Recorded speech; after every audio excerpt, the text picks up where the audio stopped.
Uh-oh.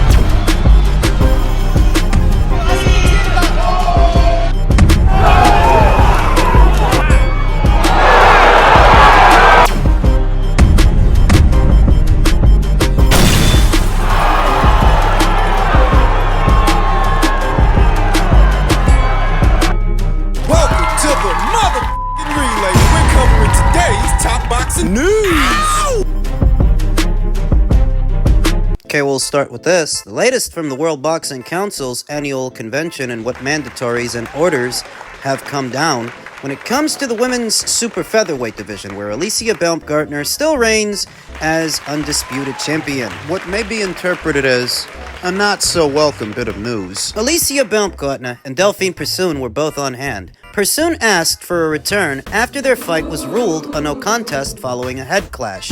"I want to do the rematch," said Persoon, who said she fought last time with a bad knee injury. "Now, I know I'm going to be 100%. I want to do the rematch." Though, at 39 years old, there's always a chance that she'll get injured again in camp. It's the byproduct of 52 professional fights and all of those years in the paid ranks. The wear and tear and the gradual decay of time. It could always catch up to Delphine at 39, going on 40 years old. Not old in a very general sense, but for a boxer... Oh yeah, that's up there. The WBC has ordered the rematch. So now you gotta wonder who's gonna promote this thing and whether or not Alicia Baumgardner is actually gonna go through with it. Alicia Baumgardner, who sports a professional record of 15 wins with 1 loss, no draws, 7 knockouts, having never been knocked out in 16 professional bouts. Remember that after her last fight, they said she would enter into free agency. She's free to go wherever she wants to go. Continue with Matchroom, or maybe migrate over to Boxer,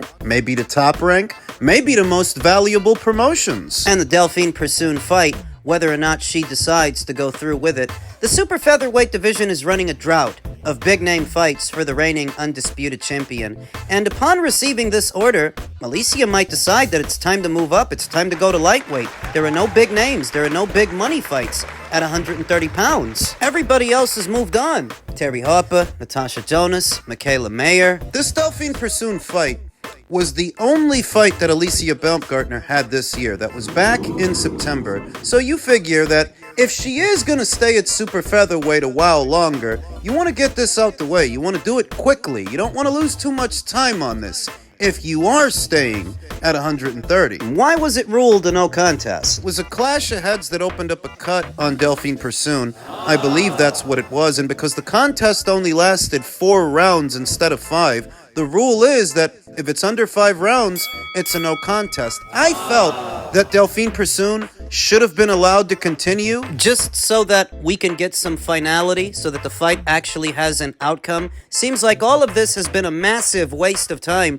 for Alicia Baumgardner. A fight that happens in the shadows, a fight that happens on a platform that most boxing fans are not familiar with, just for you to end up getting ordered to fight that same fighter again. And remember that there was no audience. There was no gate.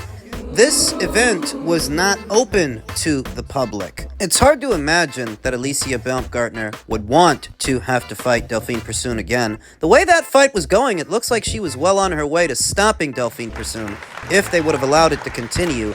And here on the eve of a second order, it's hard to imagine she wants to do it and stay at 130 when there are no money fights around. So she might decide to move up and vacate all the alphabet titles she has at 130, effectively hitting the reset button on that entire division, and maybe it's about time that happens. In free agency? It's hard to know what direction she'll go in, but there are plenty of rumors out there that she wants to move on. She might want to leave Matchroom to go where? I'm not sure. Top Rank doesn't seem to be signing any new female fighters. Golden Boy doesn't seem like that would be a good fit. Not for Alicia. Maybe MVP. They just had that huge show on Netflix. I'm sure that Alicia Baumgardner was aware and understands the virtues of fighting on a platform as big as Netflix. If MVP moves forward with Netflix as their broadcast partner, that could be big, and that might be the ideal platform for an Alicia Baumgardner. So, we'll see. I'm just bouncing ideas around. In men's welterweight news, Eddie Hearn likes massive Teofimo Lopez fight for Jaron Ennis, but... And there is a but. Hamburg. Eddie Hearn revealed he is keen on matching Jaron Ennis with Teofimo Lopez after news broke that talks to match them had begun. Ennis is the IBF welterweight champion, while Lopez has been undisputed champion. He has not been undisputed. Who wrote this? Tris Dixon. Him again. And junior welterweight champion wants to be a three-weight king.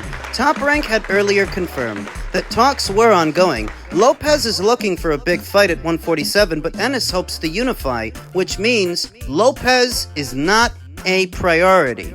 Now, for all those guys that are out there waiting for something negative to say about Boots, you know where this is going. You know what they're going to say.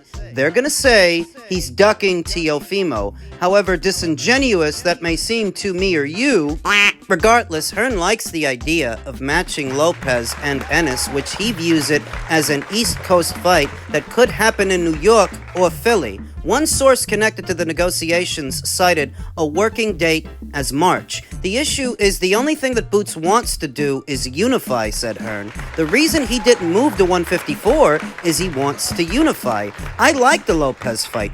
Boots likes it as well. If you said to him Teofimo Lopez or unification, it's the fastest decision in the world. He just wants to unify. But if we can't get the unification, it's definitely a fight we have to look at. I think it's a massive fight, where boxing insider Rick Glacier doesn't think it's pay-per-view worthy. Veteran boxing scribe Mike Kopinger said the same thing. They don't think that fight is box office. So it's my understanding that Eddie Hearn has resumed efforts to try to get Boots a unification match.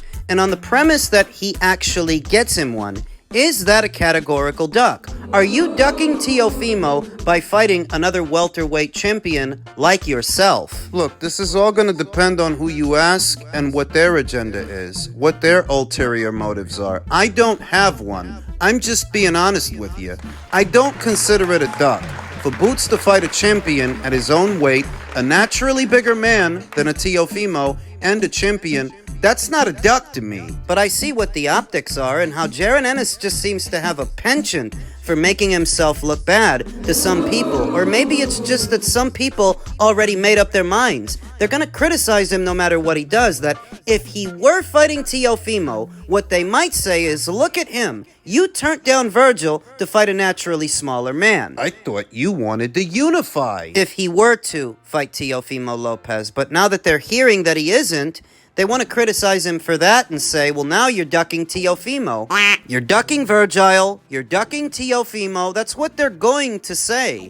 Because this isn't about calling it down the middle or calling a spade a spade. It's not about being fair and objective. It's just about criticizing this guy, no matter what he does, because you already made up your mind. So everything you say, you're saying in bad faith. How often do I tell you on the channel that so many of the discussions and so many of the debates people have in the boxing sphere within it are had in bad faith? It's always because somebody or somebodies have an ulterior motive. So now what it looks like is Teofimo tried to make a big fight, tried to take on a big challenge, and it's Boots that might walk away.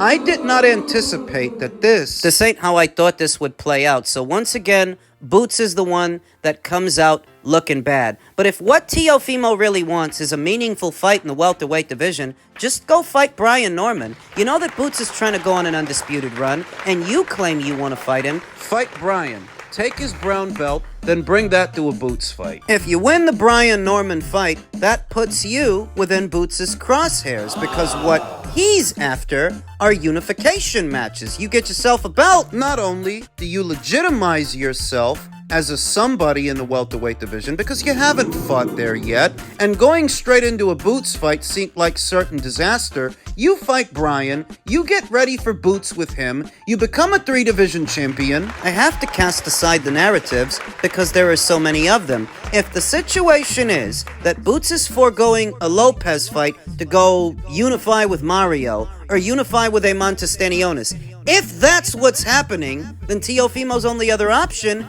is to fight Brian. So just do it. Just do it!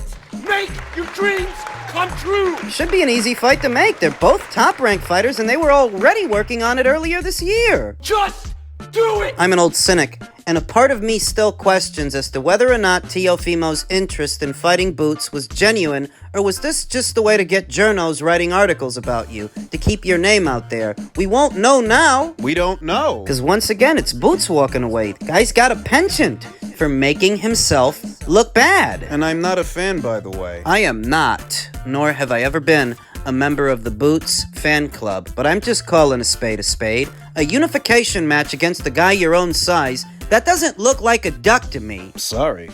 In men's cruiserweight news, Badu Jack has been reinstated as WBC Cruiserweight Champion. And now, it's Noel Mikhailian that's the champion in recess. They have essentially swapped. Let's start at the beginning.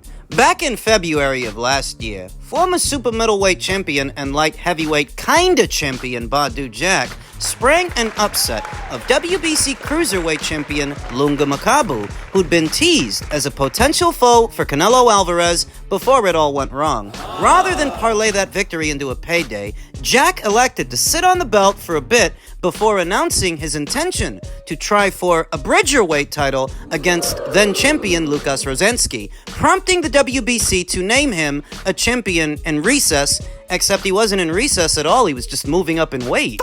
While that fight slowly died on the vine, the WBC did a WBC kind of thing and chucked Makabu right back into a title fight against Noel Mikhailian, otherwise known as Noel Gavor, who had in fact been tabbed to fight Makabu the previous January before it came to light that manager Don King straight up lied about the matchup even being discussed. The two finally met in November, and Mikhailian took less than 3 rounds to demolish Junior and lift the title. This teed up a mandatory defense against knockout artist, domestic abuser, and murder advocate Ryan Rozicki. I'll let the WBC explain things. What does this mean? Champion Mikhailian's promoter of record, Don King Promotions, contracted the Mikhailian vs. Rozicki fight to take place in Miami. I'm going to Miami. On June 7th of this year. Unfortunately, champion Mikhailian sustained a sparring injury just 10 days before the fight.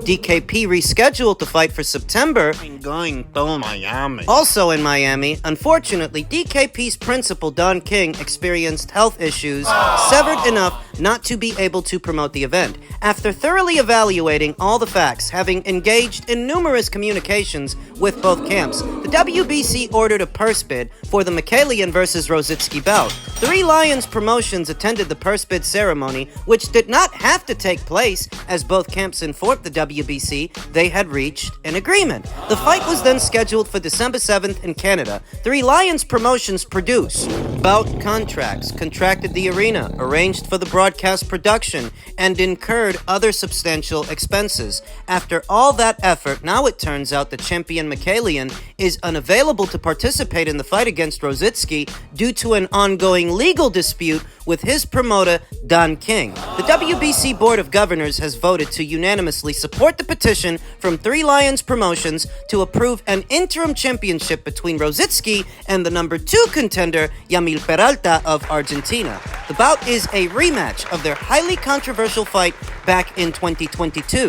The Rozicki vs. Peralta fight for the WBC Interim World Cruiserweight title took place on December 7th in Canada. That was a few days ago. They scored it a draw. We talked about that. Controversial is a bit of an understatement, by the way. The decision was so bad that, for the first time I can recall, the WBC actually refused to give Rozicki the international title at stake. Their rematch wasn't quite the level of debacle, but it did result in a majority draw, leaving the interim belt vacant as well. Today, as part of their annual convention, the sanctioning body elected to swap Jack's and Mikhailian's places, leaving the Ripper once again world champion at age 41. He'll make his inaugural defense against Rozicki, while Peralta takes on Michał Cieslak of Poland, who's picked up 6 straight knockouts since stinking out the joint against Lawrence Okolie in 2022. That's for the interim. Why do they need an interim champion when they've already set up the next actual title fight?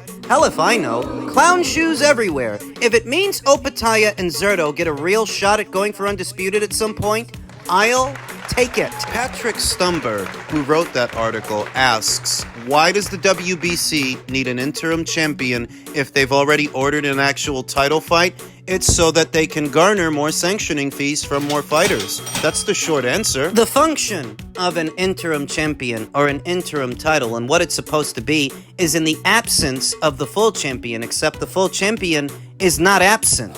Badu Jack is back. You just gave him a status. You just gave it back to him. So what do you need with an interim champion, you ask? Interim sanctioning fees. Sporting a professional record of 28 wins with 3 losses, 3 draws, 17 knockouts, having only ever been knocked out once. And that was many, many years ago. In 34 professional bouts, Badu Jack returns to the cruiserweight division at age 41, having not fought in close to 2 years. The last time he was in action was in February of last year. So if he were to come back in February of the next one, that makes 2 years, folks. 2 years out of action at 41. Under orders to fight a physical fighter, a mauler, a brawler. Ryan was in action not but a few days ago. He sat out most of this year, all tied up with what was supposed to be the Noel Mikhailian fight, but eventually he fought. So going into this Badu Jack fight, he doesn't have any ring rust to shake off. Badu Jack does. And he is 12 years younger than Badu Jack. Ryan is 29, Badu Jack is 41. Ryan is the naturally bigger fighter. I understand that Badu Jack has already had about 4 or 5 years campaigning at this weight, so he will have settled in. But in a very general sense, remember, Jack used to campaign as a super middleweight. He is the naturally smaller, older, less active fighter. It's not looking good for Jack, folks. You can like Badu Jack, you can love him,